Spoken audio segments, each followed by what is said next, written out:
أَمَّن يُجِيبُ الْمُضْطَرَّ إِذَا دَعَاهُ فَيَكْشِفُ السُّوءَ وَيَجْعَلُكُمْ خُلَفَاءَ الْأَرْضِ وَإِذَا سَأَلَكَ عِبَادِي عَنِّي فَإِنِّي قَرِيبٌ۔ اللہ نے فرمایا جب میرا بندہ مجھ سے مانگتا ہے میں اس کی دعا کو قبول کرتا ہوں۔ ان ربی لسمیع الدعاء، بے شک میرا رب دعاؤں کو سننے والا ہے۔ لیکن دعا انسان دل سے مانگے، دعا بھی پھر کرے تو دل سے کرے، دل سے جو بات نکلتی ہے اثر رکھتی ہے، پر نہیں طاقت پرواز مگر رکھتی ہے۔ یہ دل سے اللہ سے مانگے تو اللہ اس کی دعاؤں کو قبول کرتا ہے۔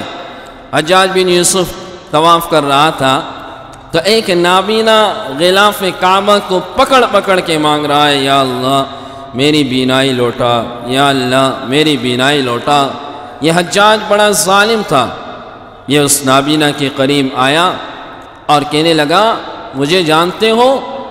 اس نابینا نے کہا میں نہیں جانتا۔ کہا میں حجاج بن یوسف ہوں، میرے طواف کے 3 چکر ہو چکے ہیں اور 7 چکر پورے ہونے کے بعد میں تیرے پاس آؤں گا، اگر تیری بینائی نہ لوٹی تو میں تیری گردن اڑا دوں گا۔ ظاہر نام تو سنا ہوا تھا کہ ظالم گورنر ہے۔ اب اس نابینا نے جب یہ بات سنی تو اور التجا کے ساتھ مانگنے لگا۔ اب آپ اندازہ لگائیے جس کے سر پہ گردن پہ تلوار ہو وہ کتنا اللہ سے اور کس حال میں مانگے گا۔ یہ اور اللہ سے مانگنے لگا اور مانگنے لگا۔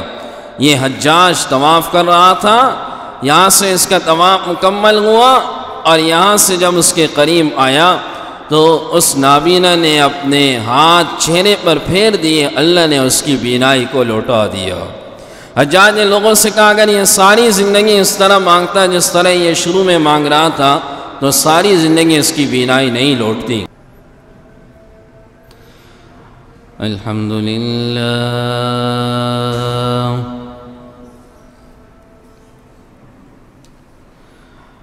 الحمد لله نحمده ونستعينه ونستغفره ونؤمن به ونتوكل عليه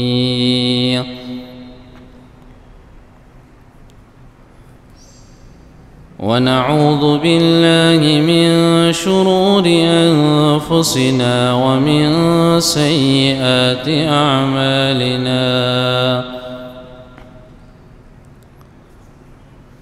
من يهده الله فلا مضل له ومن يضلله فلا هادي له ونشهد أن لا إله إلا الله وحده لا شريك له ونشهد أن سيدنا ومولانا محمدًا عبده ورسوله أما بعد فأعوذ بالله من الشيطان الرجيم بسم الله الرحمن الرحيم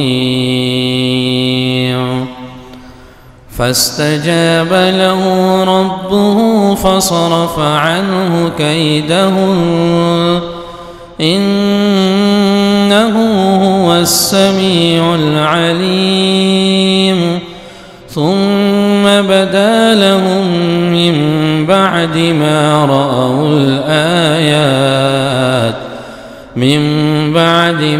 رأوا الآيات ليسجننه حتى حين صدق الله العظيم وبلغنا رسوله النبي الكريم ونحن على ذلك لمن الشاهدين والشاكرين والحمد لله رب العالمين اللهم صل على سيدنا محمد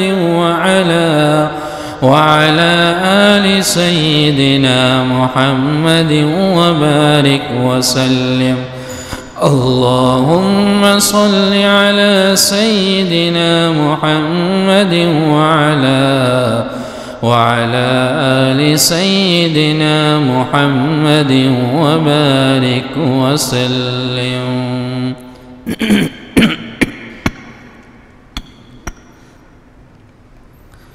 گزشتہ 2 جمعوں سے سورہ یوسف کے متعلق بیان چل رہا ہے. حضرت یوسف علیہ السلام کے واقعے کو آپ حضرات کے سامنے پیش کیا جا رہا ہے، جس میں یہ بات بیان ہوئی کہ اللہ نے اس صورت کو، اس واقعے کو احسن القصص کہا کہ یہ واقعات میں، قصوں میں سب سے خوبصورت قصہ ہے. اس کی وجہ اس کے اندر آنے والی عبرتیں، حکمتیں اور اس سے اخذ ہونے والے اسباق ہیں. یوسف علیہ السلام پر تہمت لگایا گیا، بہتان لگایا گیا، اور زلیخا کے اس بہتان کی وجہ سے یوسف علیہ السلام کو جیل بھیجا گیا. میں نے بتایا تھا کہ یوسف علیہ السلام کو شروع میں آزمائشوں سے گزرنا پڑا، اور یاد رکھیے اللہ کا جو بھی نبی ہے وہ مختلف آزمائشوں ہی سے گزرتا ہے. اسی لیے جناب رسول اللہ صلی اللہ علیہ وسلم نے ارشاد فرمایا کہ جس کی زندگی میرے زندگی کے قریب ہوگی، جو میری سنت کے قریب ہوگا، اس پر سب سے زیادہ آزمائشیں آئیں گی. پھر اس کے بعد جو ان کے قریب ہوگا، پھر ان پر آزمائشیں آئیں گی. اذا احب اللہ عبدا ابتلاہ، اللہ جب کسی بندے سے محبت کرنے لگ جاتا ہے تو اللہ کسی نہ کسی آزمائش میں اس بندے کو ڈال دیتا ہے تاکہ میرا یہ بندہ میرے قریب آ جائے. تو یوسف علیہ السلام کو ایک بہت بڑی آزمائش سے گزرنا پڑا، اور یوسف علیہ السلام نے اس وقت بارگاہ الہی میں دعا کی. قال رب السجن احب الی مما یدعوننی الی، اے میرے پروردگار مجھے جیل میں رہنا زیادہ پسند ہے بنسبت اس کے کہ جو یہ خواتین مجھے گناہ کی طرف بلا رہی ہیں. حضرت ابو القاسم آزاد رحمہ اللہ نے بڑی عجیب بات کی کہ لوگ گناہ کر کے جیل جاتے ہیں اور جرم کر کے جیل جاتے ہیں، اور یوسف علیہ السلام گناہ نہ کرنے کے باوجود جیل جا رہے ہیں. تو اللہ نے فاستجاب له ربه وصرف عنه كيدهن، اللہ نے یوسف علیہ السلام کی اس دعا کو قبول کر لیا. فاستجاب له ربه فصرف عنه كيدهن انه هو السميع العليم. اللہ نے یوسف علیہ السلام کی اس دعا کو قبول کر لیا اور ان عورتوں کے مکر کو یوسف علیہ السلام سے پھیر دیا. انہو هو السمیع العلیم، بے شک وہ رب سننے والا اور وہ جاننے والا ہے. وہ لاچار کی مدد کو سنتا ہے، وہ مظلوم کی پکار کو سنتا ہے. جب کسی کے پاس کچھ نہیں ہوتا، اضطرار کی حالت میں ہوتا ہے، اور اضطرار کی حالت میں وہ اللہ سے مانگتا ہے. امن یجیب المضطر اذا دعا ويكشف السوء ويجعلكم خلفاء الأرض وإذا سألك عبادي عني فإني قريب. اللہ نے فرمایا جب میرا بندہ مجھ سے مانگتا ہے میں اس کی دعا کو قبول کرتا ہوں. ان ربی لسمیع الدعاء، بے شک میرا رب دعاؤں کو سننے والا ہے. لیکن دعا انسان دل سے مانگے، دعا بھی پھر کرے تو دل سے کرے. دل سے جو بات نکلتی ہے اثر رکھتی ہے. پر نہیں طاقت پرواز مگر رکھتی ہے۔ یہ دل سے اللہ سے مانگے تو اللہ اس کی دعاؤں کو قبول کرتا ہے۔ حجاج بن یوسف طواف کر رہا تھا تو ایک نابینا غلاف کعبہ کو پکڑ پکڑ کے مانگ رہا ہے، یا اللہ میری بینائی لوٹا، یا اللہ میری بینائی لوٹا۔ یہ حجاج بڑا ظالم تھا، یہ اس نابینا کے قریب آیا اور کہنے لگا مجھے جانتے ہو؟ اس نابینا نے کہا میں نہیں جانتا۔ کہا میں حجاج بن یوسف ہوں، میرے طواف کے 3 چکر ہو چکے ہیں اور 7 چکر پورے ہونے کے بعد میں تیرے پاس آؤں گا، اگر تیری بینائی نہ لوٹی تو میں تیری گردن اڑا دوں گا۔ ظاہر نام تو سنا ہوا تھا کہ ظالم گورنر ہے۔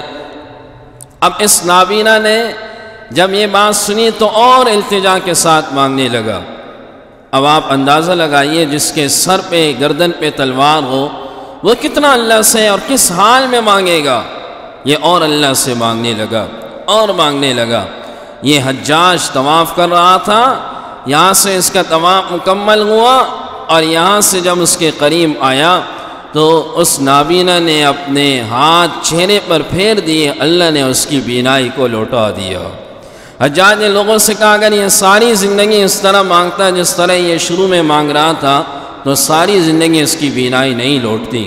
ہمارے استاد ہیں، ایک مسجد کے امام ہیں، شیخ الحدیث ہیں، وہ کہنے لگے مجھے ایسی بیماری لگی کہ جس سے افاقہ مشکل ہو رہا تھا، تو میں نے رات کو اٹھ کر اللہ سے مانگا اور میں نے کہا کہ یا رب کہ کیا کوئی مالک کسی اپنے گھر کے چوکیدار کے ساتھ بھی ایسا سلوک کرتا ہے جو میرے ساتھ ہوا؟ میں تو آپ کے گھر کا چوکیدار ہوں۔ ایک عام سا دنیا کا مالک اپنے گھر کے چوکیدار کا خیال کرتا ہے، اس کی ضروریات کا خیال کرتا ہے، میں تو پھر آپ کے گھر کا چوکیدار ہوں۔ کہا پتہ نہیں کس تڑپ سے میں مانگ رہا تھا اور کس جذبے سے میں مانگ رہا تھا، اللہ نے 3 دن کے اندر مجھے اس بیماری سے شفا دے دی۔ فاستجاب له ربه فصرف عنه كيدهن انه هو السميع العليم۔ اللہ نے انه هو السميع العليم، بے شک وہی سننے والا ہے، وہی سننے والا ہے، اللہ نے اپنی طرف لوٹا دیا۔ ثم بدا لهم من بعد ما رأوا الآيات۔ اب عزیز مصر نے یہ حکم نامہ جاری کر دیا کہ یوسف کو جیل میں ڈالا جائے، حتیٰ حین چند عرصے تک ڈالا جائے تاکہ یہ معاملہ رفع دفع ہو جائے۔ علامات بھی دیکھ لیے کہ یوسف بے قصور ہیں، قصور ان کا نہیں، لیکن معاملے کو دبانے کے لیے کہا انہیں جیل میں ڈالوں تاکہ یہ معاملہ رفع دفع ہو جائے۔ لیکن آگے ایک اور واقعہ ہوا، یوسف علیہ السلام اکیلے جیل نہیں گئے، ان کے ساتھ 2 بندے اور گئے۔ قرآن کہتا ہے وَدَخَلَ مَعَهُ السِّجْنَ فَتَيَانِ قَالَ أَحَدُهُمَا إِنِّي أَرَانِي أَعْصِرُ خَمْرًا وَقَالَ الْآخَرُ إِنِّي أَرَانِي أَحْمِلُ فَوْقَ رَأْسِي خُبْزًا۔ یہ 2 بندے کون تھے؟ علماء نے لکھا ان میں سے ایک آدمی وہ تھا کہ جو بادشاہ کو شراب اور شربت دینے کا کام کیا کرتا تھا، اور دوسرا آدمی جو تھا اس آدمی کا کام روٹیاں وغیرہ پکانے کا تھا۔ اب ان دونوں آدمیوں کو کیوں جیل میں ڈالا؟ مفسرین نے کہا کہ بادشاہ کو زہر ملانے کے جرم میں شبہ ہوا کہ شاید یہ دونوں بادشاہ کو زہر دے رہے ہیں، اس جرم میں ان کو جیل میں ڈالا۔ یہ دونوں جیل میں گئے اور یوسف علیہ السلام کے ساتھ جیل میں گئے، اور جیل میں جانے کے بعد ان دونوں بندوں نے خواب دیکھا، اور خواب دیکھنے کے بعد یوسف علیہ السلام کے پاس آئے اور اس خواب کی تعبیر پوچھنے کے لیے آئے کہ ہمیں اس خواب کی تعبیر بتلاؤ، ہم نے ایسا خواب دیکھا ہے۔ یوسف علیہ السلام کو کہا کہ ہم آپ کو نیک دیکھتے ہیں، آپ چہرے سے بھی خوبصورت ہیں، آپ واقعی نیک بندے ہیں اور آپ اس خواب کی تعبیر بتا سکتے ہیں۔ یوسف علیہ السلام نے ان دونوں سے کہا قال لا يأتيكما طعام ترزقانه إلا نبأتكما بتأويله قبل أن يأتيكما کہ کھانا ابھی کھانے کا وقت ہونے والا ہے اور کھانا آپ لوگوں کے پاس پہنچنے سے پہلے میں اس خواب کی تعبیر بتا دوں گا ذَلِكُمَا مِمَّا عَلَّمَنِي رَبِّي إِنِّي تَرَكْتُ مِلَّةَ قَوْمٍ لَا يُؤْمِنُونَ بِاللَّهِ اللہ کے نبی تھے تو موقع کو غنیمت جان کر خواب کی تعبیر بتانے سے پہلے توحید کی بات ان لوگوں کو سمجھائی کہا انی ترکت ملت قوم لا یؤمنون باللہ وهم بالآخرۃ هم کافرون میں ایسی قوم کو چھوڑ کر آ رہا ہوں جو قوم اللہ پر ایمان نہیں لاتی، جو قوم آخرت کے دن پر ایمان نہیں لاتی، جو قوم اللہ کے ساتھ شرک کرنا چاہتی ہے واتبعت ملت آبائی ابراہیم واسحاق ویعقوب اور اپنے بارے میں بتانے لگے میں تو ابراہیم علیہ السلام کے دین کی اتباع کرتا ہوں، میں یعقوب علیہ السلام کے دین کی اتباع کرتا ہوں، میں اسحاق علیہ السلام کے دین کی اتباع کرتا ہوں ما کان لنا ان نشرک باللہ من شیء ہمارے لیے یہ روا نہیں ہے ہم اللہ کے ساتھ کسی کو شریک نہ ٹھہرائیں۔ یہ دعوت کی بات کی۔ جو نبی ہوتا ہے وہ موقع کو غنیمت سمجھتا ہے، موقع کو ہاتھ سے جانے نہیں دیتا، کہا کہ ہمارے لیے یہ روا نہیں ہے ہم اللہ کے ساتھ کسی کو شریک ٹھہرائیں۔ اور شرک کرنا تمام گناہوں میں سب سے بڑا گناہ وہ شرک ہے۔ ان اللہ لا یغفر ان یشرک بہ ویغفر ما دون ذلک لمن یشاء، اللہ باقی گناہگار کو تو معاف کر دے گا، مشرک کو کبھی معاف نہیں کرے گا۔ ان الشرک لظلم عظیم، شرک بہت بڑا ظلم ہے، بہت بڑا گناہ ہے۔ جتنے بھی انبیاء آئے، جتنے بھی اللہ کے رسول آئے، ان کا ایک ہی پیغام تھا کہ اللہ کو ایک مانو، اللہ کی مانو اور اللہ کے ساتھ کسی کو شریک مت ٹھہراؤ۔ جناب رسول اللہ صلی اللہ علیہ وسلم سے سوال کیا گیا سب سے بڑا گناہ کیا ہے؟ آپ نے فرمایا الشرک باللہ، اللہ کے ساتھ کسی کو شریک ٹھہرانا سب سے بڑا گناہ ہے۔ آپ نے فرمایا کسی کے دل میں ذرے کا بھی شرک ہوا یہ جنت میں کبھی داخل نہیں ہوگا۔ اگر مسلمان ہے اور دل میں شرک کرتا ہے، چاہے وہ پہلی صف کا نمازی ہے، چاہے وہ الٹا لٹک کر بھی عبادت کرے، دن رات ایک کر کے عبادت کرے، اگر اس کا عقیدہ شرک کا ہوگا وہ جنت میں داخل نہیں ہوگا، وہ جنت میں داخل نہیں ہوگا۔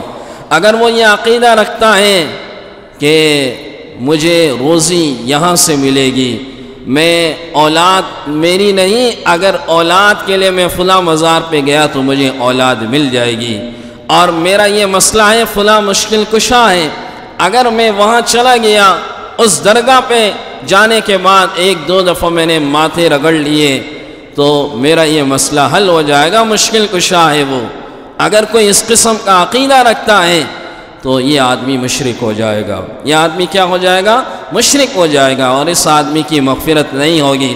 ما کان لنا ان نشرک باللہ من شیء ذلك من فضل الله علينا وعلى الناس ولكن أكثر الناس لا يشكرون۔ یوسف علیہ السلام نے فرمایا ہم اللہ کے ساتھ کسی کو شریک نہیں ٹھہراتے، یہ اللہ کا ہم پر فضل ہے۔ ذلك من فضل الله علينا، یہ ہم پر اللہ کا فضل ہے، یہ ہمارا کوئی کمال نہیں ہے، یہ اللہ کا ہم پہ فضل ہے۔ آج ایک شخص حرام کی کمائی سے ایک کھوٹی بنا لیتا ہے اور اوپر لکھتا ہے ذالک من فضل ربی، یہ میرے رب کا فضل ہے، ذالک من فضل ربی، یہ میرے رب کا فضل ہے۔ اس قسم کے کلمات بھی لکھتا ہے، یہ میرے رب کا فضل ہے۔ حرام میں آپ کے رب کا فضل ہے؟ نعوذ باللہ، اللہ سے معافی مانگو۔ ذالک من فضل اللہ علینا وعلى الناس ولكن اکثر الناس لا يشکرون۔ حقیقی فضل یہ ہے کہ انسان کی زندگی شرک سے پاک رہے۔ یوسف علیہ السلام نے ان دونوں لوگوں کو یہی نصیحت کی۔ اب خواب کی تعبیر یوسف علیہ السلام ان دونوں کو بتا رہے، تو پہلے سے کہا کہ یا صاحبی السجن اما احدکما فیسقی ربہ خمرا واما الاخر فیصلب۔ یوسف علیہ السلام نے فرمایا کہ تم میں سے جس آدمی نے شراب کو نہ چھوڑنے کا خواب دیکھا ہے، ایک آدمی نے شراب کو نہ چھوڑنے کا خواب دیکھا کہ میں شراب کو نہ چھوڑ رہا ہوں، اور ایک آدمی نے خواب دیکھا کہ سر پہ ٹھوکرا ہے اور اس کے اندر روٹیاں ہیں اور پرندے آ کر اس روٹیوں کو نوچ نوچ کے لے جا رہے ہیں۔ یوسف علیہ السلام نے اس شراب والے سے کہا کہ آپ تو رہائی مل جائے گی، اور رہا ہونے کے بعد آپ اپنی اسی ڈیوٹی پر واپس چلے جاؤ گے۔ اور دوسرے سے کہا فیصلب، اس آدمی کو سولی پر چڑھایا جائے گا۔ یہ نہیں کہا کہ تو سولی پر چڑھایا جائے گا، نہیں، بلکہ یہ کہا کہ آپ میں سے ایک کو آزادی ملے گی جس نے شراب کو نہ چھوڑنے کا خواب دیکھا، اور دوسرے کو سولی پر چڑھایا جائے گا کہ جس کے سر سے پرندے کھا رہے تھے، اسے کہا کہ اسے سولی پر چڑھایا جائے گا۔ یوسف علیہ السلام نے انہیں یہ بات کی۔ جب یہ بات کی تو تعبیر تو ظاہر نبی تھے، اور نبی کی تعبیر کے اندر ذرہ برابر بھی شک نہیں ہوتا، تو اس شخص کو رہائی مل گئی جس نے شراب کو نہ چھوڑنے کا خواب دیکھا۔ اب جب یہ جانے لگا تو یوسف علیہ السلام کے پاس آیا، اور آنے کے بعد شکریہ کے کلمات کہنے لگا۔ تو یوسف علیہ السلام نے اس سے کہا قال الذي ظن أنه منه ناج منه اذكرني عند ربك فأنساه الشيطان ذكر ربي فلبث في السجن بضع سنين۔ یہ آدمی یوسف علیہ السلام کے پاس آیا، یوسف علیہ السلام نے اس سے کہا اپنے مالک کے پاس جاؤ تو انہیں میرا تذکرہ کر دینا کہ ایک بے گناہ جیل کے اندر پڑا ہوا ہے جس کا کوئی گناہ نہیں اور جیل کی سلاخوں کے پیچھے پڑا ہوا ہے۔ فَأَنسَاهُ الشَّيْطَانُ ذِكْرَ رَبِّ، شیطان نے یوسف علیہ السلام کا ذکر اس آدمی سے بلا دیا۔ اب اس مفسرین کی رائے ہے کہ یوسف علیہ السلام نے دنیاوی اسباب میں اس شخص سے سفارش کی درخواست کیوں کی؟ تو مفسرین کہتے ہیں در حقیقت یوسف علیہ السلام نے سفارش نہیں کی، بلکہ یوسف علیہ السلام نے ان سے کہا کہ جب اپنے مالک کے پاس جاؤ، بادشاہ کے پاس جاؤ، تو جو توحید کی باتیں میں نے آپ کو سکھائی اور جو میں نے آپ کو بتایا شرک سے دور رہو، یہی باتیں اپنے مالک کو بھی جا کر بتاؤ۔ فَأَنْسَاهُ الشَّيْطَانُ، شیطان نے ان کو یہ باتیں بلوا دی۔ فَأَنْسَاهُ الشَّيْطَانُ ذِكْرَ رَبِّ، ظاہر شیطان نے بلا دی۔ فَلَبِثَ فِي السِّجْنِ بِضْعَ سِنِينَ، پھر یوسف علیہ السلام چند سال اور جیل میں رہے۔ کتنے رہے؟ بعض علماء نے کہا 3 سال سے لے کر 9 سال تک کا عرصہ، اور بعض علماء نے کہا کہ 14 سال کا عرصہ، یہ چند سال اور بھی جیل میں رہے۔ اللہ تعالیٰ ہمارے اس ملک پر بھی رحم فرمائے۔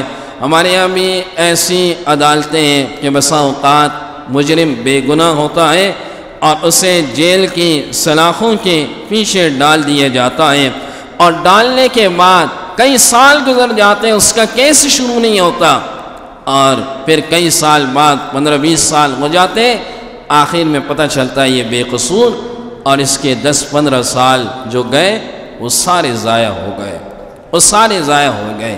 تو یوسف علیہ السلام کا یہ جو بندہ تھا یہ چلا گیا اور اپنی ڈیوٹی پر لگ گیا، اور شیطان نے ذکر ہی بلا دیا۔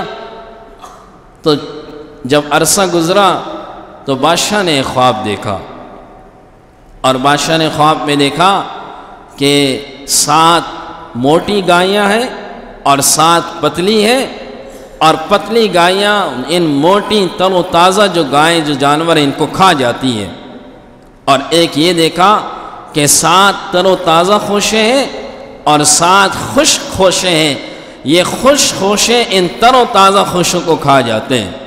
بادشاہ بڑا پریشان ہوا اور اگلے دن تمام لوگوں کو جمع کیا، اور جمع کرنے کے بعد اپنے محل کے وزراء سے اپنے خواب کی تعبیر پوچھنے لگا کہ مجھے خواب کی تعبیر بتاؤ، اس خواب کی تعبیر کیا ہے؟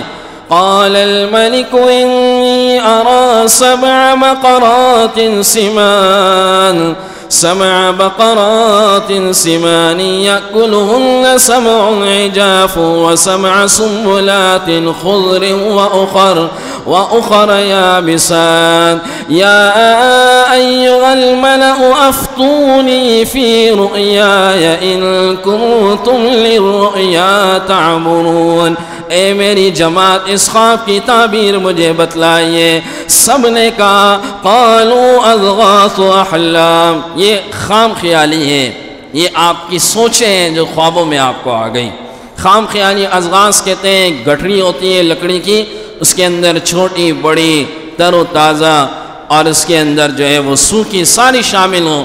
گویا کہ بادشاہ کو کہا پریشان مت ہو، یہ ایسی آپ کی خام خیالی ہے، آپ کا وسوسہ ہے جو خواب کی شکل میں آیا۔ تو یہ ایک آدمی جس کو یوسف علیہ السلام نے خواب کی تعبیر بتائی تھی، جو رہا ہوا تھا، یہ ان باتوں کو سن رہا تھا، اور اس نے بادشاہ سے کہا وقال الذي نجا منهما وادكر بعد أمة أنا أنبئكم بتأويله فارسلون۔ اے بادشاہ سلامت، میں ایک ایسے شخص کو جانتا ہوں کہ جس نے مجھے میرے خواب کی تعبیر بتائی تھی، آپ مجھے اس شخص کے پاس بھیج دیجئے، آپ کے خواب کی تعبیر بھی وہی بتائے گا۔ اب جب یہ بات کی تو بادشاہ نے کہا جلدی چلو اور اس آدمی کو لے آؤ، اور اس آدمی سے پوچھو کہ یہ اس کی تعبیر کیا ہے۔ جب یہ آدمی آیا، چونکہ شیطان نے بلا دیا تھا، یوسف علیہ السلام کی یاد آئی، یہ جیل میں آیا، اور آنے کے بعد فوراً کہنے لگا یوسف ایھا الصدیق، اے سچے نبی، اے سچے یوسف ایھا الصدیق افتنا فی سبع بقرات سمان یأکلہن سبع عجاف، کہ بادشاہ سلامت نے خواب دیکھا ہے، اور اس خواب کی تعبیر یوسف علیہ السلام سے معلوم کی۔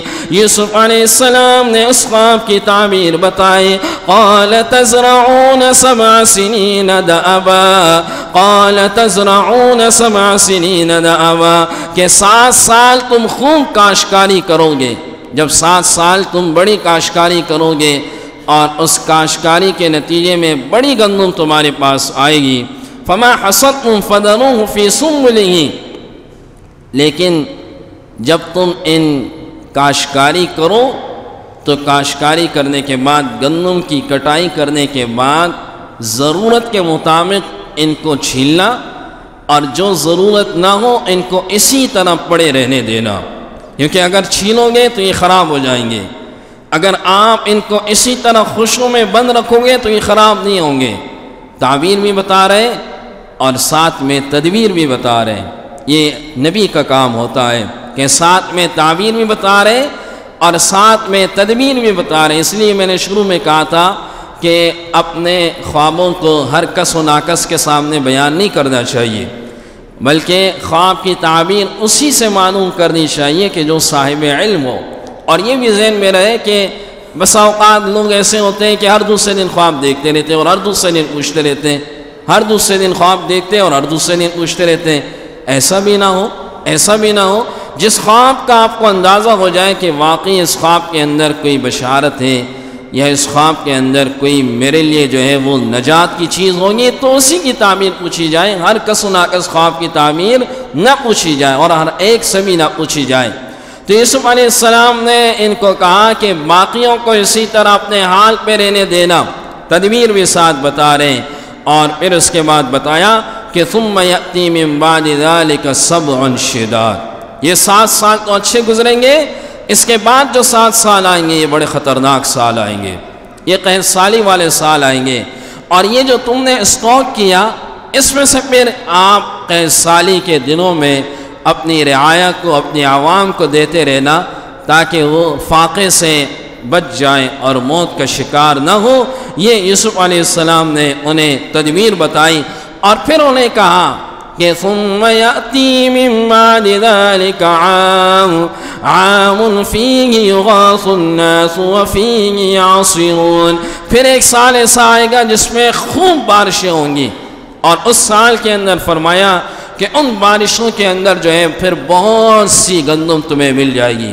اب یہ آدمی دوڑتا ہوا بادشاہ کے پاس آیا، اور بادشاہ بھی ظاہر ہے بادشاہ تھا، اپنے سرداروں کی اپنے وزراء کی بات اس کی سمجھ میں نہیں آئی تھی، اور ایسے ہی بادشاہ کوئی نہیں بنتا۔ اس نے کہا نہیں اس خواب کی تعبیر ہے۔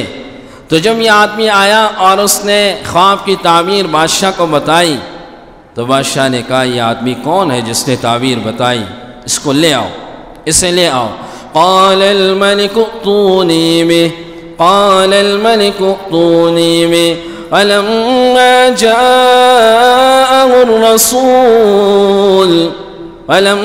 جاءه الرسول یہ بادشاہ نے کہا اسے لے آؤ، یہ پیغام رساں آیا۔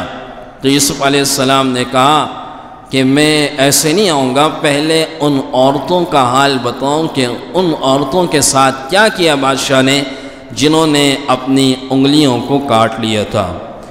ما بال النسوة اللاتي قطعن أيديهن، کہ ان لوگوں نے جو مجھے بدنام کیا تھا ان کا حال بتاؤ، پہلے ان سے معلوم کرو اس کے بعد آؤں گا۔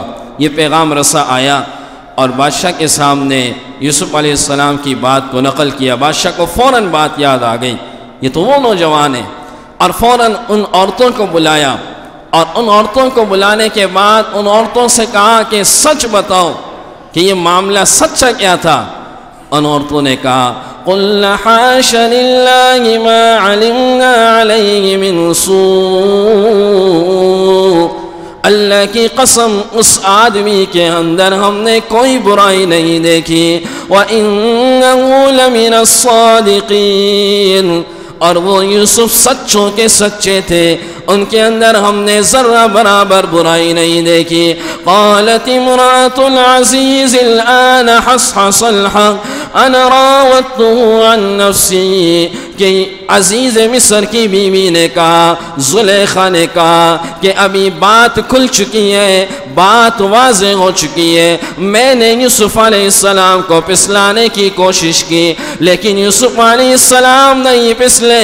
وَإِنَّهُ لَمِنَ الصَّادِقِينَ، یوسف علیہ السلام جو بات کر رہے ہیں وہ اپنی باتوں کے اندر سچے ہیں۔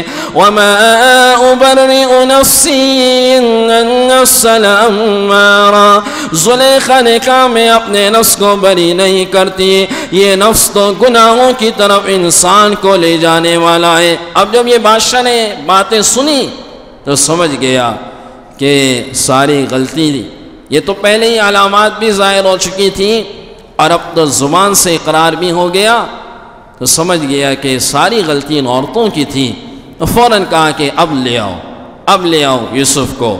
یوسف علیہ السلام کو لایا گیا اور بادشاہ نے کہا میں تمہیں اپنا خاص بندہ بنانا چاہتا ہوں۔ قال الملك ائتوني به استخلصه لنفسي، فلما كلمه قال إنك اليوم لدينا مكين أمين، آج میں تمہیں اپنے اس بادشاہت کے اندر عہدہ دینا چاہتا ہوں، آج میں تمہیں اپنے بادشاہت کے اندر شریک کرنا چاہتا ہوں۔ یوسف علیہ السلام نے اس وقت کے بادشاہ سے کہا قال اجعلنی علی خزائن الارض، مجھے اس زمین پر اپنی بادشاہت کے اندر وزیر خزانہ بناؤ، زمین کے خزانوں کی ملکیت مجھے دے دو۔ انی حفیظ علیم، میں اس کی نگرانی جانتا ہوں، میں اس کی حفاظت جانتا ہوں، مجھے اگر آپ نے اپنی بادشاہت کے اندر حصہ دینا ہی ہے اور اپنی بادشاہت کے اندر شامل ہی کرنا ہے تو پھر مجھے اس خزانے کا وزیر بنا دو، میں آپ کی بادشاہت کو چلا کے دکھاؤں گا، اور آنے والے جو مشکل سال ہیں ان مشکل سالوں کے اندر بھی آپ کے لیے مددگار ثابت ہوں گا، میری تدبیر کام آئے گی۔ بادشاہ نے انہیں بنا دیا، بادشاہ نے انہیں بنا دیا، ظاہر ہے جیسے انہوں نے بادشاہ نے خواب دیکھا، آنے والے سالوں میں قحط سالی شروع ہو گئی، اور جب قید سالی شروع ہو گئی تو لوگوں میں مشہور تھا کہ وزیر خزانہ جو یوسف ہے یہ بڑا ہی امین آدمی ہے اور کسی کو بغیر دیے اپنے یہاں سے رخصت نہیں کرتا، جو اس کے پاس جاتا ہے اسے کچھ نہ کچھ دے دیتا ہے۔ تو کنعان سے یوسف علیہ السلام کے وہی بھائی جنہوں نے ان کو جیل میں ڈالا، اب یہ غلہ لینے کے لیے اپنے بھائی کے پاس واپس لوٹے۔ انشاءاللہ اگلے جمعے کو اس سے آگے بیان ہوگا۔ اللہ رب العزت عمل کی توفیق عطا فرمائے۔